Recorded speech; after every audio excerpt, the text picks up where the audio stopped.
जायफ्रा माने इउटुबनिफ्राय आर्निं खालामबाय थादो इसोरथ' मिथिखागोन आरो जायफ्रा इउटुब चेनेल गोदान खुलियो इफोरो जेबो आयदा गैया आरो नोंथांमोननि थाखाय पुरा इम्पर्टेन्ट भिडिअ लोगोफोर इउर पेमेन्ट हेज बीन सेन्ड 108 $20 लोगोफोर दाख्लै बावै मोनदो आरो ना गाइस इन्डियायाव जायो 9380 टाका जायो आरो ना गाइस नों इउटुबाव माबायदि मोनो डलार सिस्टेम फायो आरो डलारा माबायदि फायो ओमफ्राय नों माबायदि गावनि आखायाव दांनो हायो सैथो मोजां मोननाय गुड मर्निं गासैनिसिमबो गुड मर्निं लोगोफोर दा फार्स्टआवनो नै जाना लाग्रोनि लोगोफोर फुंनि नास्ता लोगोफोर दा फुङाव बांसिन इदि खालामना जायो आरो ना गाइस आं गोथाव नाङो दाउदै दोङो नै थिंगाले गाजल दोङो थाइसुम दोङो दा गाइस जाना लाग्रोनि जानायनि उनाव नोंथांमोननो मोजां सावरायगोन नोंथांमोना भिडिअखौ जोबनो लासै नाय दिनै एसेबाबो बुजिगोन लोगोफोर अके थ' होमबा लेट्स गो गस्ला एसे लामना होग्रोनोसै लोगोफोर इनि उनाव मोजां सावरायनोसै लोगोफोर ना येस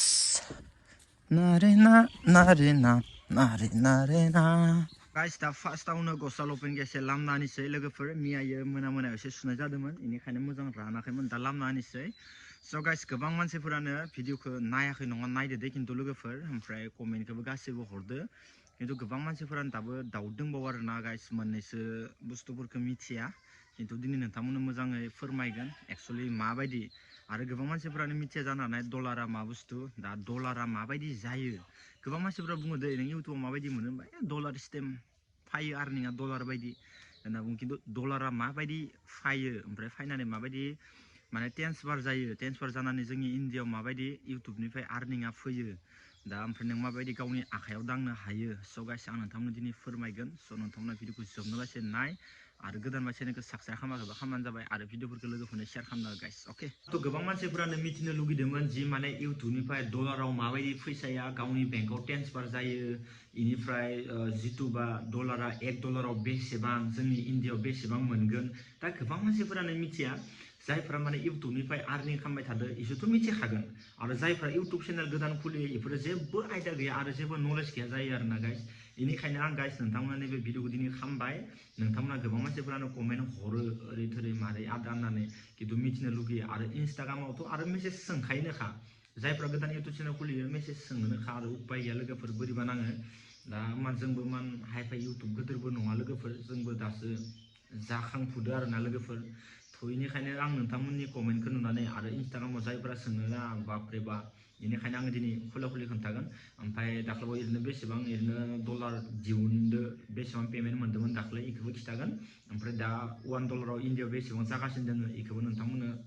खोन्थागोन आरो ना गाइस थ' नोंथांमोना बास भिडिअखौ जोबनो लासै नाय नोंथांमोननि थाखाय पुरा इम्पर्टेन्ट भिडिअ लोगोफोर नोंथांमोना बुजियाबो जानो हानाय सोरबा आरो भिडिअखौ नायनानै मोजां बुजिनोबो हानाय खुनु गेरेन्टि गैया खिन्थु आंनि बुंनाया गोबां मिस्टेक जायो अब्लाबो नोंथांमोना बुजिनो सेस्था खालाम आरो मिस्टेक जायोबा लोगोफोर अके स' गाइस दाना मेन टपिकआव फैदो लोगोफोर नोंथांमोना जि खोथाखौ मिथिनो लुगैदोंमोन आरो जि खोथाखौ नोंथांमोना माने बुंजानो लुगैदोंमोन स' गाइस आङो दिनै नोंथांमोननो खोन्थानोसै नैबेनो भिडिअआ लास्ट जासिगोन लोगोफोर दिनै जाबाय फेब्रुवारिनि 2 तारिख आरोना गाइस इनिफ्राय दा फेब्रुवारियाव डलारा बेसेबां सोलिगासिनो दङ लोगोफोर जायफ्रा दाबायसा टाइमाव इउटुबनिफ्राय पेमेन्ट मोनगोन पुरा गोग्गोम पेमेन्ट मोनखागोन आरोना खम डलारबाबो लोगोफोर दा बेसेबां जागासिनो दङ माने नैबे फेब्रुवारियाव मथाथे $1 सिगां ओरैनो 80 टाकानि सायावमोन आरोना माने 82 मोन दा खिन्थु $1 बेसेबां जाखो दा आङो नायगोन आरोना गाइस इनिफ्राय गाइस दा नै गोबां मानसिफोरानो मिथिया जानो हागौ जि माने गुगल एक्सचेन्ज एकाउन्टआ मा इनिफ्राय डलारा मारै हाबो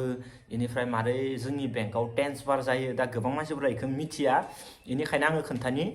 स' गाइस नोंथाङाथ' मिथिखायोनोखा आङो जि बुङो गासैखौबो खला बुंजोबो आङो रावखौबो लाखिया जि सोङो बास बेखौनो खोन्थायो आरोना खिन्थु बहुत इउटुबारानो इदि रावनोबो खोन्थाया आरो मिथिजाजानोबो लुगैया आरोना गाइस गोबां इउटुबारानो खिन्थु आङो इदि नङा आगोलनिफ्राय आंखौ जाय चेनेलखौ नायदो इसोरथ' मिथिखादो आङो माबायदि आरो माबायदि भिडिअ होबोदो दिनैयाव लासि थ' नोंथांमोना मिथिखायो बेनिखायनो बास नोंथांमोना अननानै चेनेलखौ साबस्क्राइब खालामाखैबाथाय खालामना लाबानो जाबाय आरोना लोगोफोरनो नैबे भिडिअखौ शेयार खालाम जायफ्रा गोदान इउटुब चेनेल खुलिदो बयबो मिथिथों गाइस अके इनिफ्राय गाइस दा मेन टपिकआनो जाहैबाय मा लोगोफोर दाना मेन टपिकआनो जाहैबाय गोबां मानसिफोरानो मिथिनो लुगैयो जे आर्निंआ माबायदि हाबो डलारनिफ्राय माबायदि जोंनि बेंकआव ट्रेन्सफार जायो आं दा फार्स्टआवनो खिथानि फार्स्ट नोंनि साबस्क्राइबारा 1K जानाय लोगो लोगोनो आरो वाच टाइम आवार्सआबो 4000 जानाय लोगो लोगोनो मनिटाइज खालामबाय इनिफ्राय दा मनिटाइज खालामनायनि उनाव नों एप्लाइ खालामबाय गुगल एक्सेन्स एकाउन्ट फैबाय गुगल एक्सेन्स एकाउन्टआव 6टा मोनसे कड थायो बेखौ भेरिफाइ खालामबाय भेरिफाइ खालामनायनि उनाव नोंनिया सब कमप्लिट जाजोब्बाय इनिफ्राय नोंनिया डलाराव आर्निं जाबाय थासिगोन ओमफ्राय डलाराव आर्निं जानाय लोगोनो इदिनो लोगो जानाय मथ'थ' इखौ मिथिलांजोबगोन आरो गाइस नोंथांमोना मथ'थ' मनिटाइज जानाय लोगोनो मा खालामनांगौ इखौ मिथिलांजोबखागोन अट'मेटिक इनिफ्राय दा मेन टपिकआनो जाहैबाय मा दा दाख्लै बावैसो बेसेबां डलार माने लाखो मोनखो आं दा इखौबो नोंथांमोननो खिथानि आं बेसेबां डलार मोनदोंमोन आं दा इयाव नै फट' सट' सब दंजोबखायो लोगोफोर दा नायनो हागोन नै इयाव नायनो हागोन नोंथांमोना 108.20 डलार लोगोफोर नायनो हागोन नोंथांमोना 108.20 डलार लोगोफोर दाख्लै बावै मोनदों आरोना गाइस दा इयो 1 डलाराव बेसेबां जागोन लोगोफोर दा नोंथांमोननो फार्स्टआवनो खिथिनि 1 डलाराव बेसेबां जायो जोंनि इन्डियायाव फैसाया लोगोफोर इखौ नोंथांमोननो खिथिनि आङो हो स' नोंथांमोना नायबानो जाबाय दा गोबां मानसिफोरा मिथिनो लुगैयो बेनिखायनो खुला खिथिदो आरोना गाइस आङो नोंथांमोना मोजां गोसो होनानै नायबानो जाबाय जाहाथे नोंथांमोनाबो मिथियो बाय बुजियो नङा होमबा दा गाइस नायनो हागोन नै आङो इउएस डलारनिफ्राय जोंनि इन्डियायाव रुपिसखौ बेसेबां जायो नायनोसै दा नायनो हागोन नोंथांमोना 1 डलारावबाथाय जोंनि इन्डियायाव 86.69 फैसा जायो आरोना गाइस माने 86.69 माने 1 डलाराव इनिफ्राय जुदि 2 डलार बा बेसेबां जागोन लोगोफोर 2 डलार बा 173 डलार जायो आरोना गाइस इनिफ्राय आङो दाख्लैबावै बेसेबां डलार दिहुनदो 108.20 डलार लोगोफोर 108.20 डलार लोगोफोर आं नोंथांमोननो खिथानि नायनो हागोन गाइस नोंथांमोना इयाव दंखायो नै इउआर पेमेन्ट हेज बिन सेन्ड माने इसोर आंनो फैसाखौ सेन्ड खालामनानै हरबाय बेसेबां हरखो 108.20 डलार हरदो होमब्ला इखिनि डलारा आङो बेसेबां जोंनि इन्डियायाव आं बेसेबां हाबफैखो आंनि बेंकआव आं दा इखौ नोंथांमोननो खिथानि आरोना गाइस दा नायनो हागोन बेसेबां जायो 108 नायनो हागोन नै लोगोफोर र'दै गाइस खोन्थिगासिनो दं नोंथांमोननो 20 ना 20 गाइस नायनो हागोन नोंथांमोना 108.20 9380 टाका जायो आरोना गाइस नै नायनो हागोन नोंथांमोना नै लोगोफोर आङो दाख्लैबावै दिहुननाय फैसायानो जाहैबाय बेसेबां दिहुनदोंमोन 108.20 डलारमोन ओमफ्राय जोंनि इन्डियायाव जायो 9380 टाका जायो आरोना गाइस माने 9380 टाका जायो आरोना गाइस दा नोंथांमोनाथ' मिथिबायानोखा आङो बेसेबां दिहुनखो इनिफ्राय दा आरो गोदान डलार जागासिनो दोङो आरोना गाइस खिन्थु नैबे फेब्रुवारियाव दा सोलिगासिनो दोङो डलारा बिराद बुरजा बारायगासिनो दोङो आरोना माने पुरा 100 टाकानि खाथियावनो थाङा जाबाय थादो 1 डलाराव जुदि 1 डलारावनो जुदि 100 टाका जायोबा ना बापरे बाप बेसेबां मोनगोन साननानै नायदोंमोन नोंथांमोना बहुत लाब जागासिनो दङ आरोना ओमफ्राय नै खाननैसो उनाव 87 थांगोन डलारा दा माने 86 थांगासिनो दङ आरोना नै गाबोन समनायनि गेजेराव इयो जागोन आरोना आन्दासाव दा जियानो जाया माने गाइस दा नोंथांमोनाथ' मिथिखाबाय डलारा मा बुस्थु बेनिफ्राय आरो इउटुबनिफ्राय दाख्लैबावै बेसेबां दिहुनखोथ' नोंथांमोना मिथिखाबाय इयावथ' सब रिसिभानो दंखायो इउटुबनि पेमेन्टआ फैयोबा जिमेइलाव फैग्रोगोन मोनसे मेसेज ओमफ्राय जिमेइलाव मेसेज फैनाय लोगो लोगोनो 21 खालिनो सेन्ड खालामो 21 खालि सेन्ड खालामोबा लास्ट डेटआ थागोन 25 इनि गेजेराव पेमेन्टआ हाबो आरोना लोगोफोर स' इनिखायनो नोंथांमोना दैलि ब्लग होबाय था अराय सम सेस्था खालामबाय था अब्लानो जाजोबगोन आरोना गाइस इनिफ्राय दा आंबो खस्थ' मस्थ' बिदिनो ब्लग होबाय थादो स' नोंथांमोनाबो सापर्ट होबानो जाबाय अब्लासो गोसोआ खान्थि जायो मानो होनना बुङोबा नोंथांमोननि अननायावनो गासैबो दोङो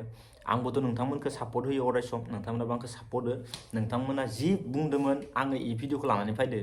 हाजार नोंसोर बेलेग इउटुबारखौ कमेन्ट हरबाबो रावबो इदि भिडिअ लानानै फैया माने गावनि बेलेग बुस्थुखौ खिथागोन गावनि प्राइभेट बुस्थुखौ रावबो माने खोन्थानो नागिरा आरोना गाइस मिसाखौलाय मा बुंनो लोगोफोर दा नोंथांमोनाथ' मिथिबाय 1 डलाराव बेसेबां जायो आरो दाख्लैबावै खै डलार हाबखो थ' नोंथांमोननो खिथाखाबाय आरोना गाइस खुला खुलि बेनिफ्राय दा 10 डलाराव बेसेबां जागोन 10 डलाराव 866 जायो नै गाइस बेनिफ्राय दा 16 डलाराव बेसेबां जागोन